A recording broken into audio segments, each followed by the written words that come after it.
It's by the grace of God that we are here. Amen. Purihin ng Diyos at muli, let's all stand. Let's all open our Bibles, if you have your Bibles, as we move on into this subject, the multifaceted love of God. A familiar scripture, John 3:16. For God so loved the world that He gave His only begotten Son, that whosoever believeth in Him should not perish, but have everlasting life. Amen. Sukat na inibig ng Diyos ang sanlibutan na Kanyang ibinigay ang Kanyang, amen, bugtong na anak upang ang sino mang manampalatayan sa Kanya ay huwag mapahamak bagkus magkaroon ng buhay na walang hanggan. Amen. We can never explain the love of God to us, how He came down from glory. And that's what our subject for tonight, the multifaceted love of God. When we speak about multifaceted, ang ibig sabihin po ng multifaceted is many aspects of God's love. The many sides, kagaya ng diamond. Amen. Ang diamond po, ito ay tinatabas so that, amen, it could reflect a lot of angles of different light, or rather one light source, but it can spread in many different directions. So ganun ang pag-ibig ng Diyos. Through Jesus Christ, amen, pinarating niya sa atin ang Kanyang pagmamahal, ang Kanyang pag-aaruga. Amen. As one song says, sabi ng Biblia or ng kanta, "Oh, love of God, how rich and pure, how measureless and strong." That's the love of God.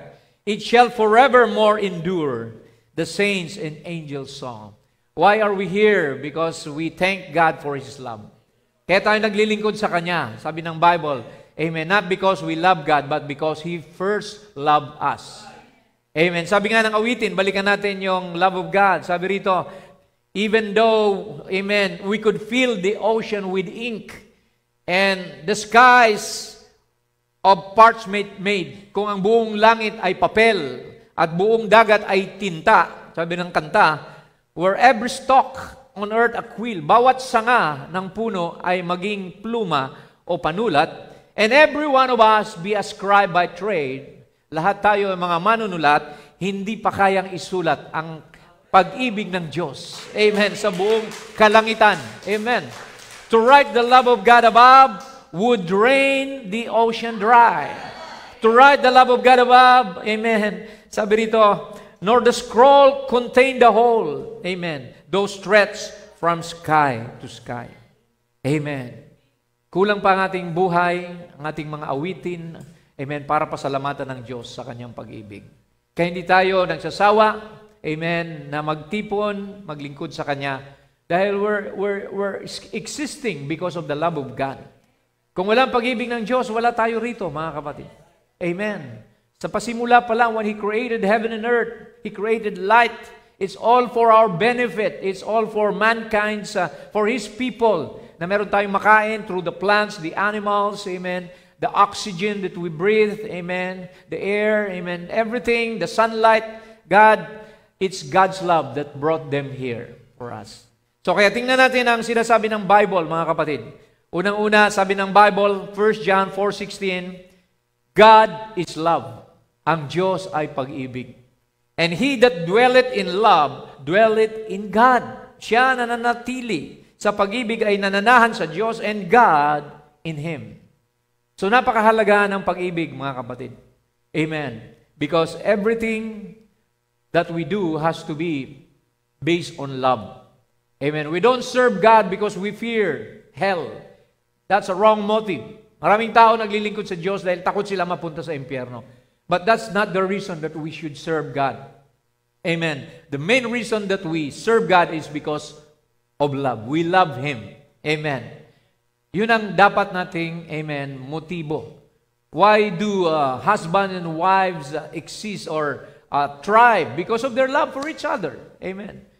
Bakit ang mga anak ng Diyos nagpapatuloy? Dahil tayo nagmamahalan.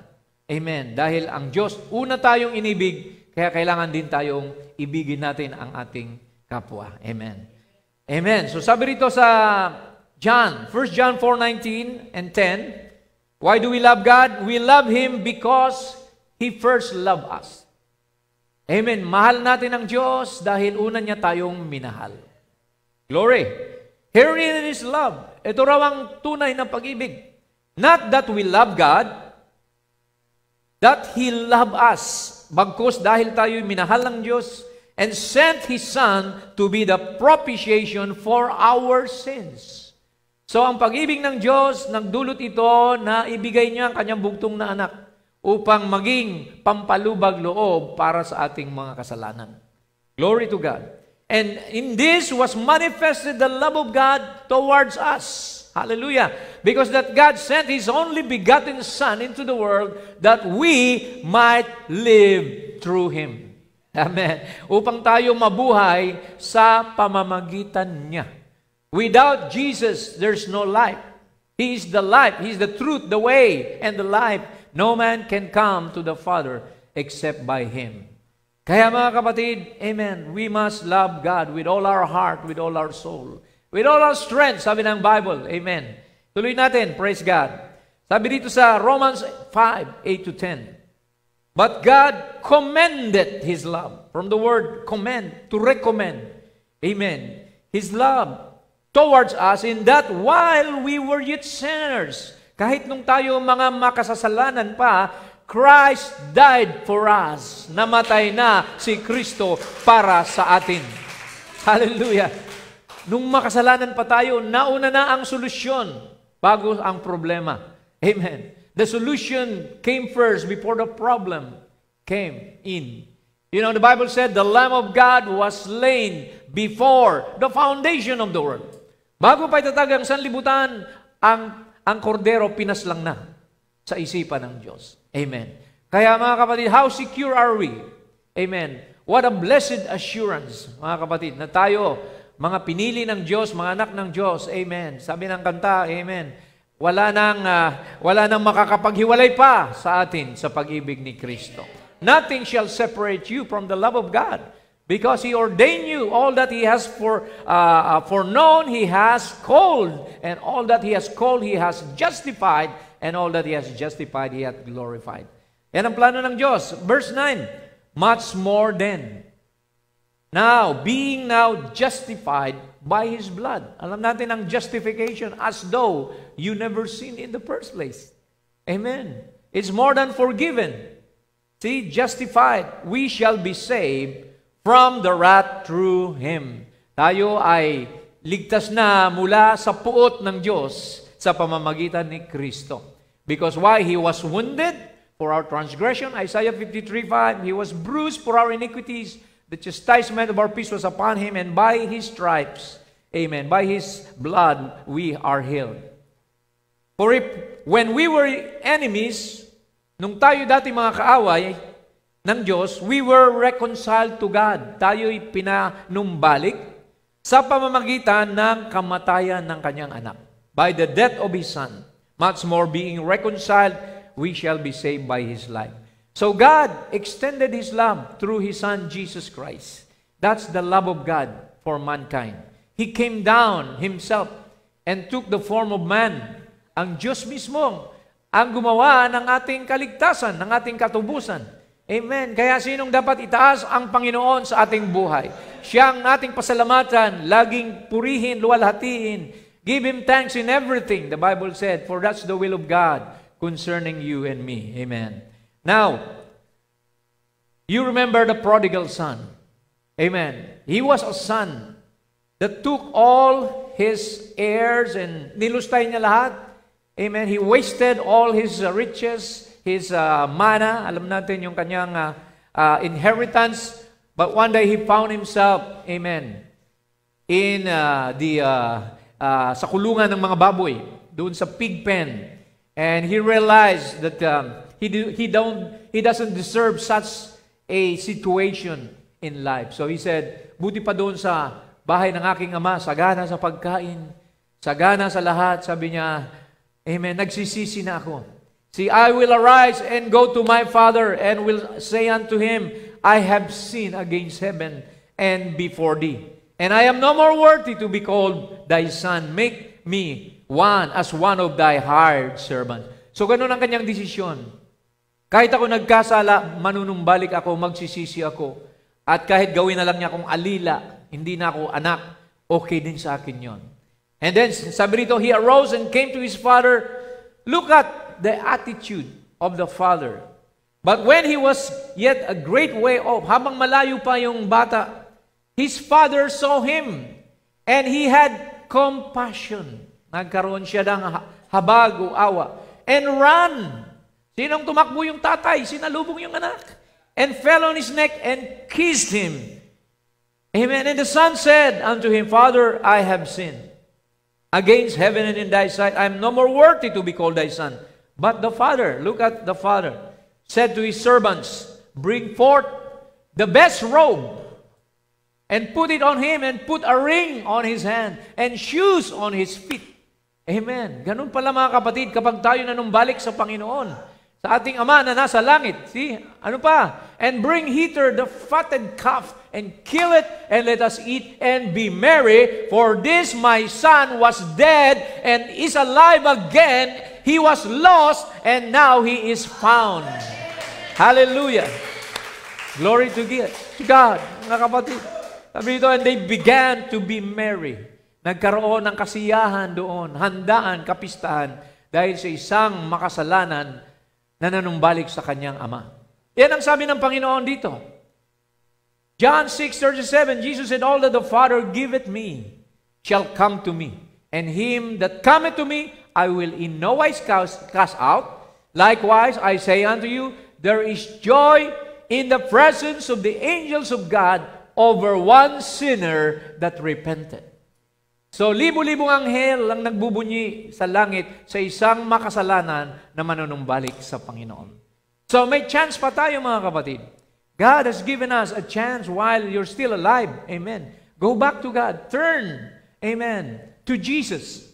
If you're a sinner, tonight, there is a chance na ikaw ay tatanggapin ng Panginoon kung tayo ay magsisisi, magpapakumbaba. Amen. Dahil minahal ka ng Diyos. Amen. Napalayo tayo sa Diyos. Amen. All we need to do is to come back to God. Amen. Manumbalik tayo sa ating buhay na Panginoon. Praise the Lord. Now, the Bible said, we must also be rooted in love.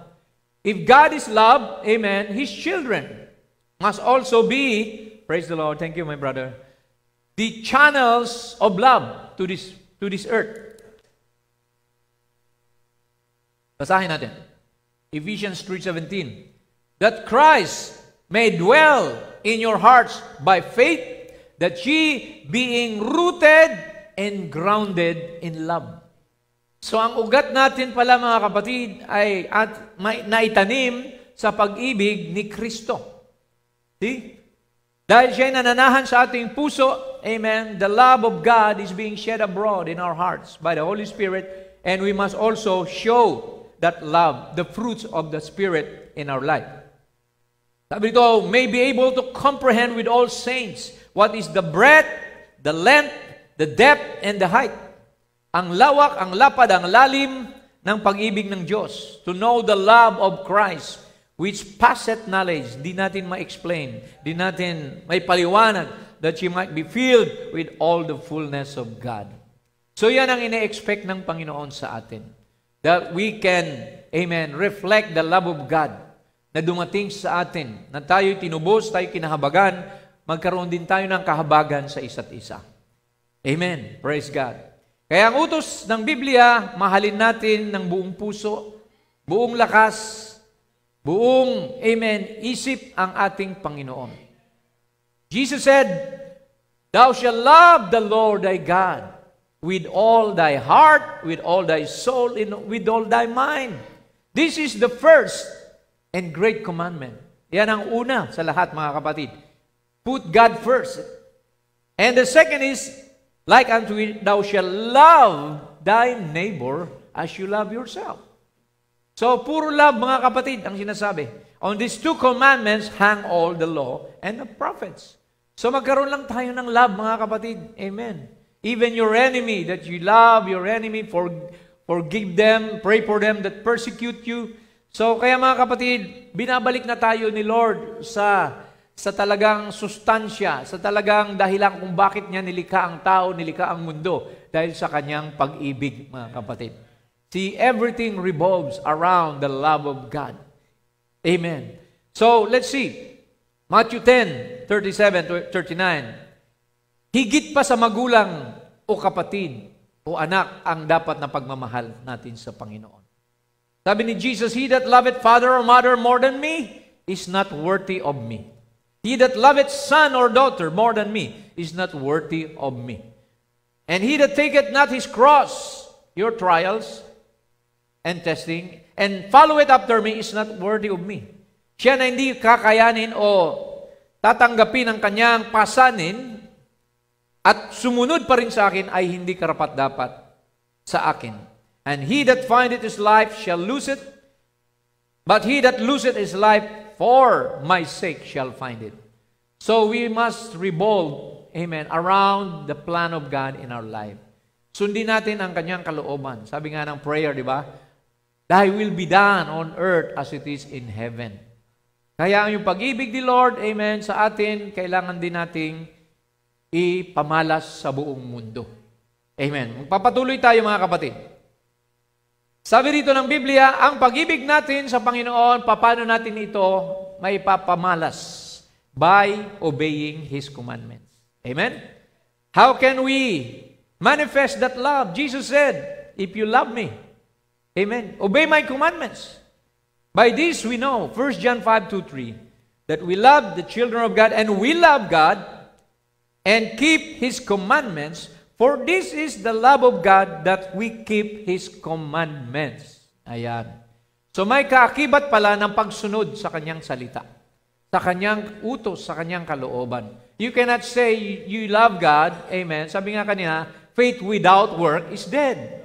So, kung may love ka sa Panginoon, ipamamalas mo ito sa iyong mga gawa. Amen. You cannot just say, I love you, Lord, without any proof. Amen. Without any evidence. Amen. Madaling magsalita, pero kulang sa gawa. Kaya, mga kapatid, amen, sabi rito, follow, obey God, amen. If you love me, keep my commandments. Not just go to church.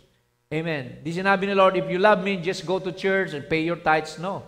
Sabi rito, keep my commandments. Ano yung mga commandments ni Lord? Mamaya, isa-isahin natin. Jesus answered and said unto him, if a man love me, he will keep my words.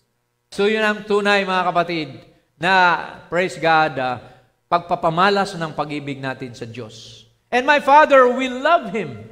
And we, amen, sonship and fatherhood office will come unto him and make our abode with him. See? Praise God. Kaya mga kapatid, amen, napaka-importante ang pagsunod sa salita ng Diyos. Obedience is better than sacrifice. God doesn't need any sacrifice from you. He has done it already at the cross of Calvary. All you have to do is believe and obey. Trust and obey. Amen. Yan ang hinahanap ni Lord sa atin para mapatunayan niya na mahal mo rin siya. Amen? Praise God. Now, love is necessary.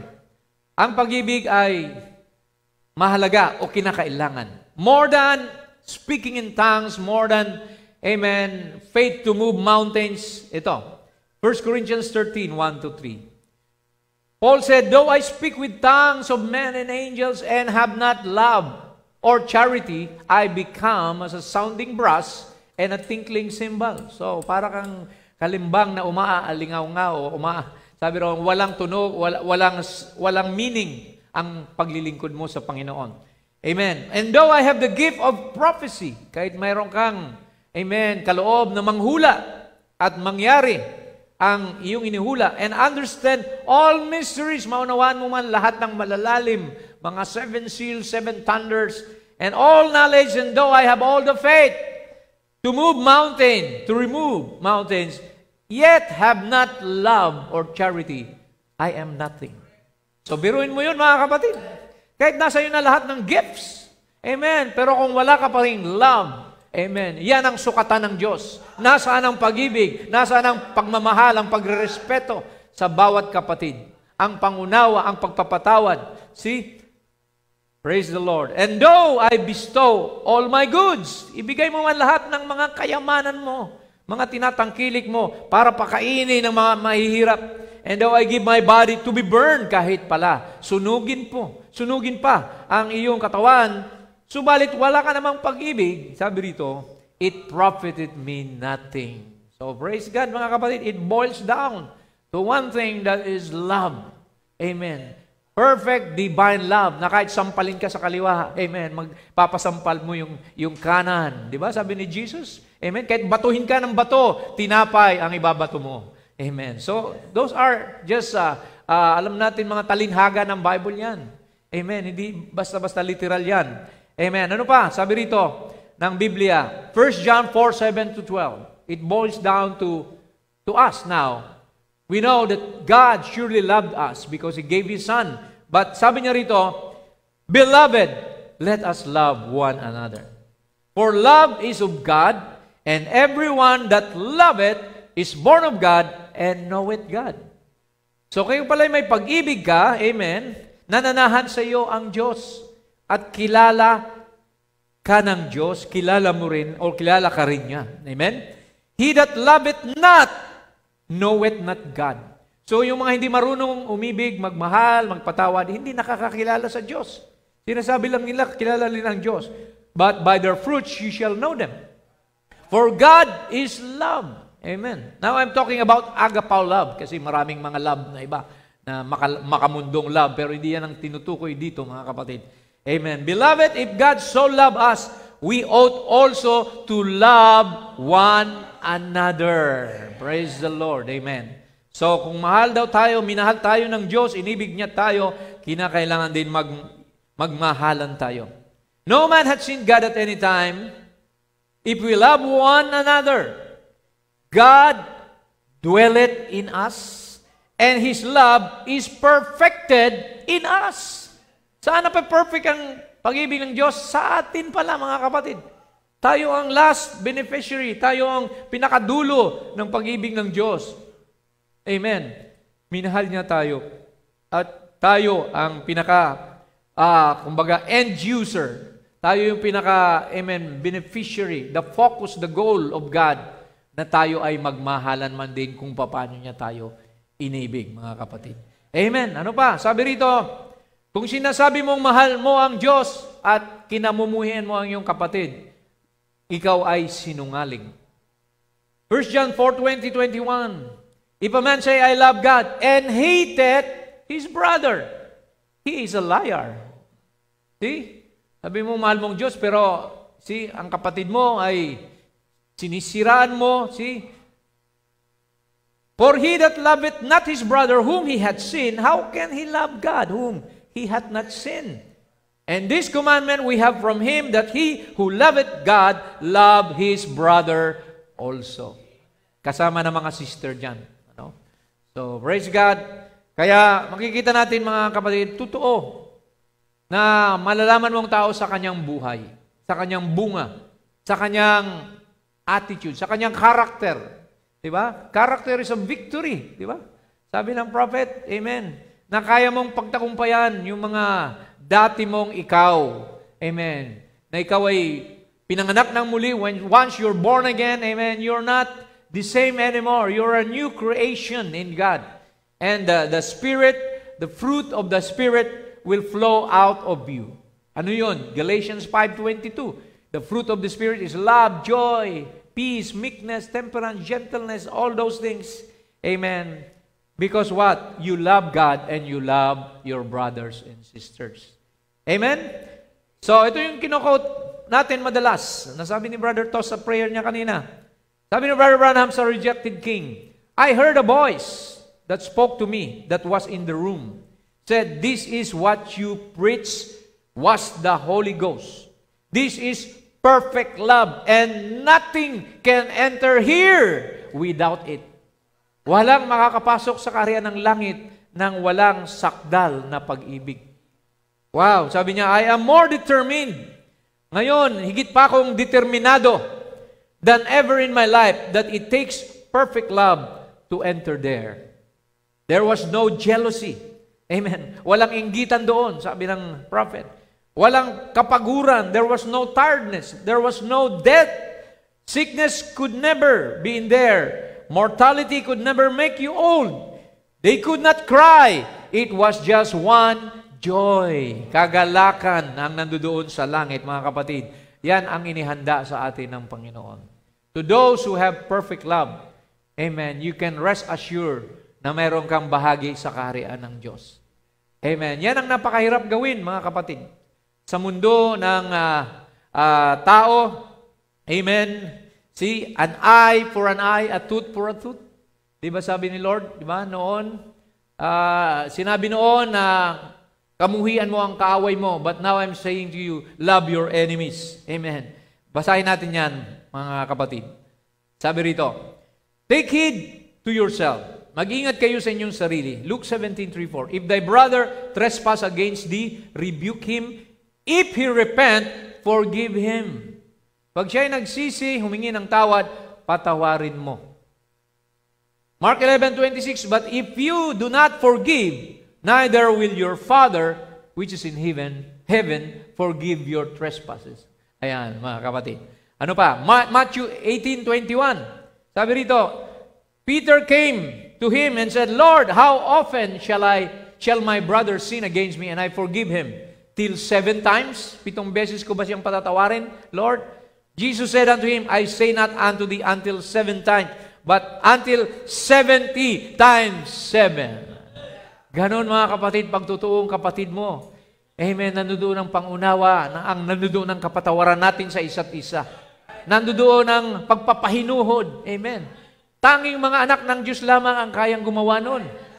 Amen. Praise God. Because that's the quality of God. Amen. So sa iba, hindi kaya yan, mga kapatid. Because why? Karnal. See? Nandoon yung galit, puot, siya pa rin naghahari sa buhay nila. So pag yan ang pinairal mo, amen, that goes to show wala pang Holy Spirit sa buhay mo. Amen. Because you should have temperance, patience, long-suffering. See, yan ang mga bunga ng Espiritu Santo. Amen. Praise the Lord. Ano ba? Ito ang sinabi niya. You have heard, Matthew 5:43. It had been said, thou shalt love thy neighbor and hate thine enemy. Binago yun ni Lord. Sabi niya, but I say unto you, love your enemies. Bless them that curse you. Kina-curse ka na, God bless you pa rin. Do good to them that hate you. Galit na sa'yo, pero mabait ka pa rin sa kanila. And pray for them which despitefully use you and persecute you. These are the very words of Jesus Christ, mga kapatid. See, na kailangan nating gampanan. Hindi lang masabi na tayo mga bride na, mga message believer tayo. Amen. Madali, mag-confess, mag-profess. Amen. Pero nasaan ang application, mga kapatid?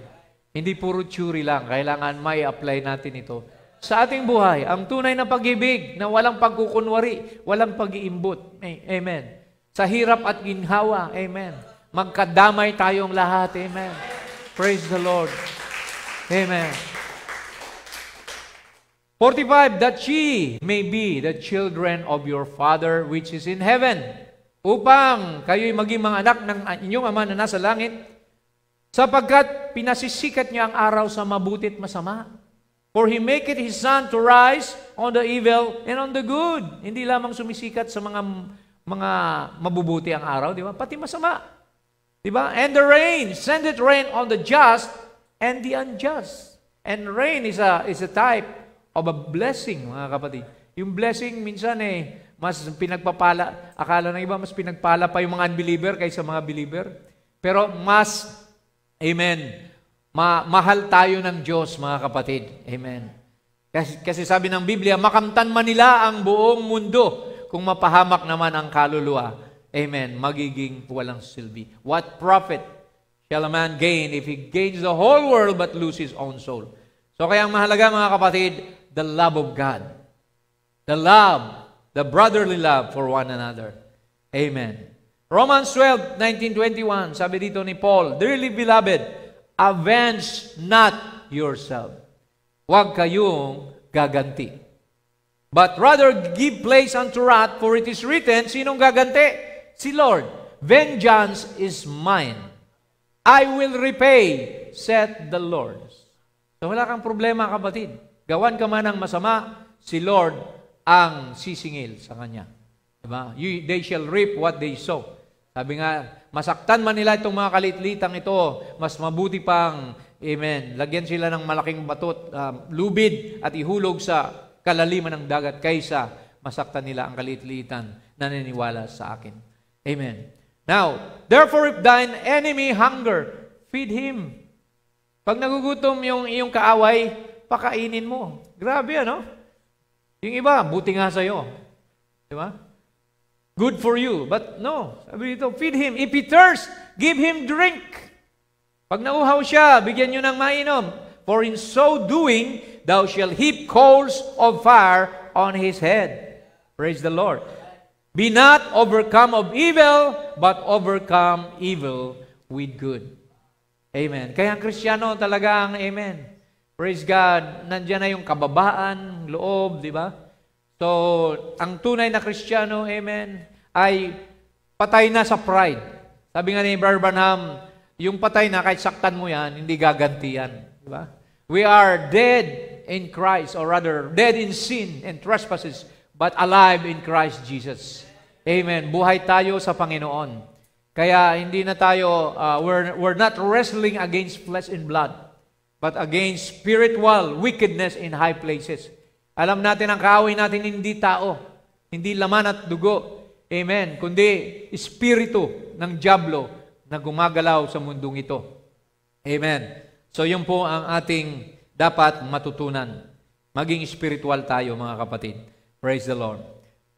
Matthew 5:39, Jesus said, But I say unto you that you resist not evil, but whosoever shall smite thee on thy right cheek, eto na yun, turn to him the other also. If any man will sue thee at the law and take away thy coat, give him thy cloak also. And whosoever shall compel thee to go a mile, go with him twain.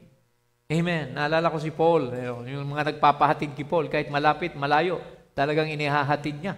Ayan, napulpil niya yung Matthew 5:41. Praise the Lord, di ba? Praise God. So, kaya mga kapatid, glory to God. Amen. Ang isang tunay na Kristiyano, nandoon ang tunay na pagmamalasakit. Ang tunay na pagmamahal. Ang tunay na, amen, pag-aaruga. Amen. We extend our mercy, our love for one another. Amen. Higit pa tayo sa totoong pamilya, mga kapatid. Ang tunay na mga bahagi ng bride ni Jesus, amen. We can rely on one another. Amen. See, we can overlook rather each other's mistakes. Alam natin na tayo tao nagkakamali, di ba? We don't look for faults. We're not fault finders. Amen. Kundi alam natin bilang tao, lahat tayo may pinagdadaanan. Every one of us has his own trials, testing, burdens. So, maano ba naman na mag-unawaan na lang tayo? Diba? Don't compare yourself. Amen. Don't compete with one another. Because Christianity is not a competition, it's a teamwork, mga kapatid. Hallelujah. Now, sabi ng Bible, there is no fear in love. Pag ikaw ay nagmamahal, wala kang takot na masaktan ka. Diba? Pag mahal mo ang asawa mo, kahit saktan mo ako, kahit maunawaan kita. Di ba? There's no fear in love. Because you trust. Amen. When you love somebody, you trust that somebody. Amen. Siya na yung pinili mo sa habang buhay. No? I'm talking about husbands and wife now. No? Bukas, ikakasal si at love. No? So, praise God. We know that ang sumpaan doon is sa hirap at ginhawa. Sa kasaganaan o sa kadahupan, sa karamdaman o sa kalusugan. Amen. Hanggang kamatayan ang siyang maghihiwalay lamang sa atin. So, kaya makikita natin, ganun din sa Panginoon. How much more with the Lord? Kapag nag-umpisa ka na sa Panginoon, though maraming trials and testing, amen, pero praise God, patuloy tayo hanggang dulo. Amen. Walang sawa kang naglilingkod. Amen. Hindi mo iniisip ang pagod, hindi mo iniisip ang anumang mga problema. Amen. Dahil alam mo, all things will work together for good to them that love God and those who are called according to His purpose.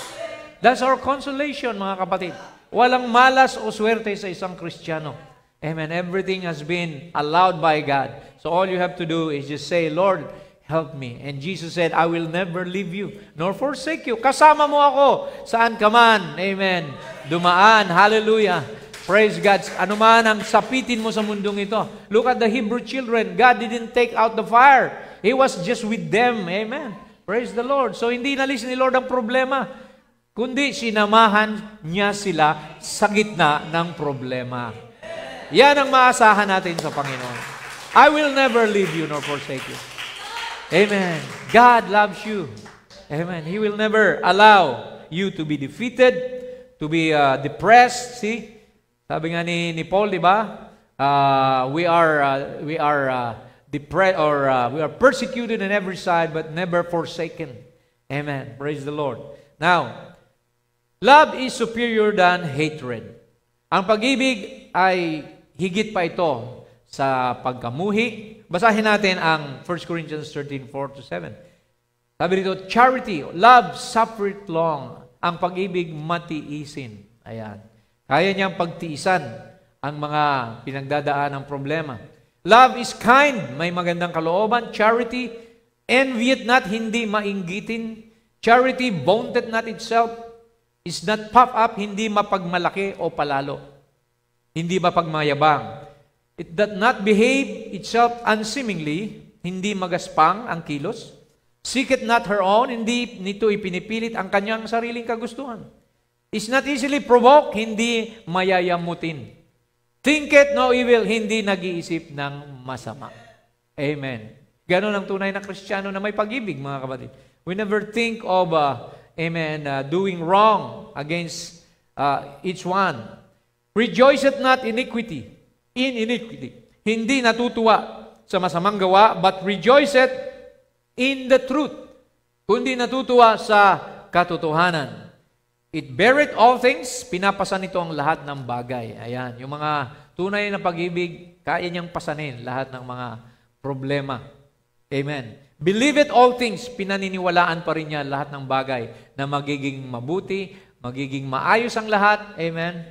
Di na nawawala ng pag-asa. Hopeth all things, umaasa sa lahat ng bagay na magiging positibo. Endureth all things, tinitiis ang lahat ng mga bagay.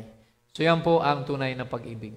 If you have love for God and love for one another, amen, kaya mong tiisin lahat ng bagay for the sake of others. Amen. Praise the Lord. At higit sa lahat, mga kapatid, love is corrective. Amen. Sabi ng prophet, ang pag-ibig ay may pagtutuwid. Kaya kung tayo tinutuwid ni Lord, sa preaching, tinutuwid tayo. Minsan, pinapalo tayo ni Lord. Amen. Bahagi yan ng pag-ibig sa atin ng Panginoon. Dahil ayaw tayong mapariwara, just like you, parents, mother and father, sometimes you whip your children, di ba? Sinisinturon nyo, kinukurot sa singit, bakit ayaw nyo mapariwala yung anak mo? Amen. But God is the same. Sabi niya rito sa Proverbs 3:11, my son, despise not the chastening of the Lord, neither be weary of His correction. Ayan. Huwag kang magtatampo sa Diyos. For whom the Lord loveth, He corrected. Amen. Even as a father, the son in whom He delighted. Di ba sabi ng prophet, yung anak mo nandiyan sa kalsada, naglalaro sa kalsada sa gitna ng highway. Di ba sisigawan mo, pumasok ka, anak, come inside. See? Gagawin mo lahat, hahatakin mo, papaluin mo, bakit kandiyan ka mapapahama ka dyan? So the same thing, tayo, kung nakikita ni Lord na mapapahama ka sa isang bagay, amen, gagamit siya ng mga tao, palalahanan ka, amen, ilalayo ka sa sitwasyon na yon, amen. Kaya sabi rito, huwag tayong magtampo. Because He thinks what is best for us. Mas alam niya yung mabuti para sa atin kaysa alam natin. Di ba? See? Praise God. Ano pang sabi rito sa Hebrews 12:6? For whom the Lord loveth, He chasteneth, and scourgeth every son who receiveth. If you endure chastening, God dealeth with you as sons, was with sons. For what son is he whom the Father chasteneth not? But if ye be without chastisement, whereof all are partakers, then are ye bastards and not sons. So every son must be tested, tried. Every son that cometh to God must be tested, tried, and proven. So lahat tayo may mga pagsubok. Amen. Kaya minsan napapansin nyo, di ba? So dumarating ang mga problema, mga trial and testing lang yan. Para tayo ay ma-perfect, masakdal tayo, maging matibay. Amen. Yun ang gusto ni Lord, na masubukan tayo. Walang victory kung walang trial, di ba? Walang overcoming kung walang mga hindrances sa ating buhay. Kaya bahagi na po yan. All we have to do is still love God. Amen. Magpatuloy tayo. Amen. Dahil God knows best. Amen. So finally, sabi ng Bible, love not the world. Yun. Kung meron tayong mamahalin si Lord at ang ating kapwa, pero wag ang sanlibutan. Amen? Praise God. Pakisaksak lang po nito kasi yung battery natin ay medyo low bat na. Okay, sabi sa Matthew 6:24, no man can serve two masters. For either he will hate the one and love the other. Di daw natin pwedeng paglingkuran ang dalawang pinuno. Di ka pwedeng maging pastor tapos isa kang politician, di ba? So, or else he will hold to the one and despise the other one. Ye cannot serve God and mammon. And mammon, that's the world. Amen. 1 John 2:15, love not the world, neither the things that are in the world. If any man love the world, the love of the Father is not in him. For all that is in the world, the lust of the flesh and the lust of the eyes, the pride of life, is not of the Father, but is of the world. So yan, ang Panginoon ay siloso. God is a jealous God. Sabi nga niya, amen, thou shalt have no other gods before me. Or idols. God hates idolatry. And idolatry today is not just, yung mga pagluhod sa mga ribulto. See, we know that anything that you put before God is an idol. See, anumang bagay na nakakahadlang sa paglilingkod mo sa Diyos, idol yan. And God hates those things. Kaya mga kapatid, don't make your job as an idol. Huwag mong bigyan ng mas mahalaga ang trabaho kaysa sa Panginoon. Amen. Kundi, ang para sa Panginoon, ibigay mo. Ang para kay Cesar, ibigay mo kay Cesar. Yun ang sabi ng Panginoon. See? Alright. Now, last but not the least, sabi rito ng 2 Corinthians 13:11, finally, brethren, farewell. Nagpapaalam na si Apostol Paul sa bahaging ito. Be perfect. Amen. Magpakasakdal kayo. Be of good comfort. Amen. Magkaroon kayo ng, kumbaga, kaaliwan sa sarili nyo. Be one mind. Hindi double-minded. Kundi isa lang ang ating goal. Isa lang ang ating layunin. To serve the Lord, live in peace. Amen. Peaceful living, mga kapatid. Wala kang kaaway. Amen. Praise God. And the God of love and peace shall be with you. Sasamahan kayo ng Panginoon ng pag-ibig at ng kapayapaan. So yan po ang ating mensahe sa gabing ito. Sana mga kapatid, ang pag-ibig ng Diyos, amen, ay nadama natin. Pag-ibig sa kapwa ay ating gampanan, mga kapatid. So as we call on the musicians, amen, awitin natin yung the love of God. Hallelujah. Amen. Ang pag-ibig ng Diyos, amen, hindi maarok. Ito ay napaka-dakila. Amen. Ito ay praise God, amen, maluwalhati. Amen. Kaya awitin natin ang nagsasabing, O love of God, how rich and pure. Oh, love of God is greater far than tongue or pen can ever tell. Thank you, Lord, for your love. It goes beyond the highest star and reaches to the lowest hand. The guilty pair bow down with care. God gave His Son to win. He's every child. He's every